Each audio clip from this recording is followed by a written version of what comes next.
خبر نوستالجي جديد رح يكون معنا لليوم، وهالمرة الخبر عن وحش الشاشة، نجم السينما المصرية والعربية بفترة من الفترات، الفنان الوحيد يلي قدر يدخل على السينما التركية ويصور الكثير من الأفلام خلال فترة قصيرة. خبرنا لليوم عن فريد شوقي. قبل ما نبدأ خبرنا لليوم حابب أوضح كم نقطة يمكن غير مذكورين بالصحافة العربية. أولا أنه الصحافة العربية كانت داعمة لمسيرة شوقي وفرحانة بالإنجازات يلي عملها بتركيا، وهالشي غير صحيح.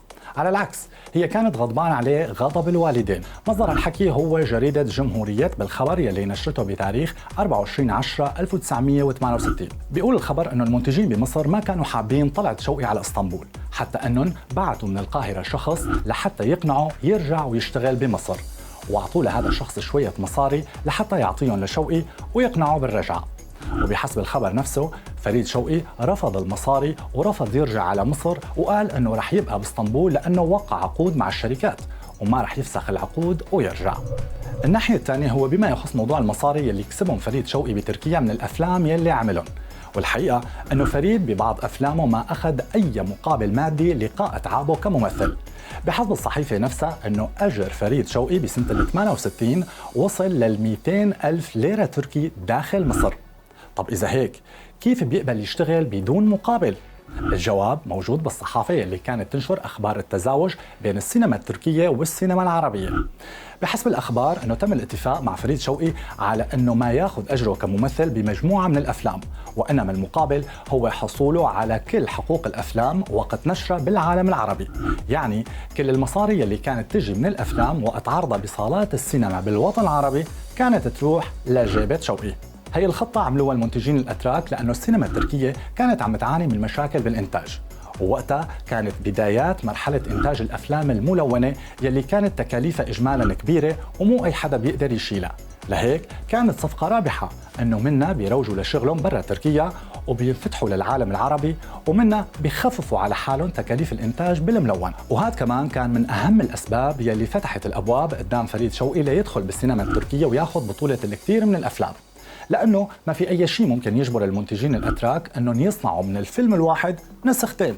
نسخة تركية بيتم فيها دبلجة صوت فريد شوقي للتركي، ونسخة أساسية بياخذها فريد ليعرضها بالوطن العربي، طبعا بالوقت يلي كان في وقتها ممثلين أتراك لا يشق لهم غبار.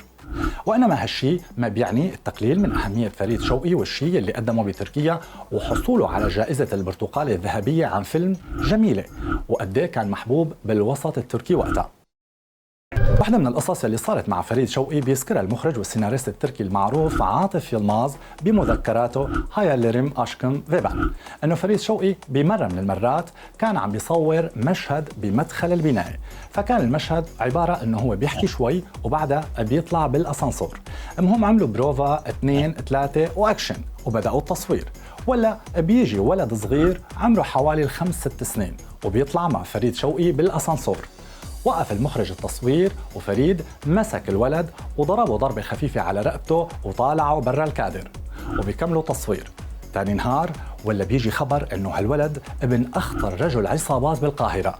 لا، والزلمة بعد خبر انه الكف اللي اكله ابنه اعتبره كف موجه له شخصيا، وانه اقل عقوبة رح تنزل بالشخص يلي ضرب ابنه هو انه يقطع ايده. بيقول عاطف يلماز بمذكراته انه فريد شوقي وقتها كان عم يرجف من الخوف ويروح يمين ويروح شمال ومو عارفان شو يساوي، لبين ما قدروا يصلوا لرجل عصابات بيمون على ابوه للولد ويرتبوا له زيارة لعنده لحتى فريد يعتذر منه. بيروح فريد وهو محمل بالهدايا والشوكولا والجاتو واللازم منه، وبيصل لبيت رجل العصابات هاد. بيدخلوا على غرفة الضيوف وبيعتذر فريد من الزلمة، بس الأب ما بيرضى وبيقول له أنك لازم تعتذر من ابني مو مني. بيصرخ لابنه وبياخده فريد بالأحضان وبيقول له أنه ضربني مثل ما أنا ضربتك، خلينا نتصافى يا ابني. بياخد ايد الولد وبيضربه على وشه مرة 2 3 لبين ما الأب يقول حاج خلص سامحك الولد. بيترك فريد الولد، ولو آكل قتلة عن جد ما كانت خدوده احمرت لهالدرجة.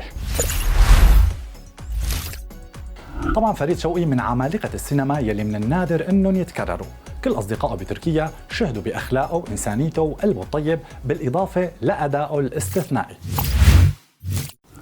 هذا كان كل شيء بخص خبرنا لليوم، نشوفكم بالخبر الجاي.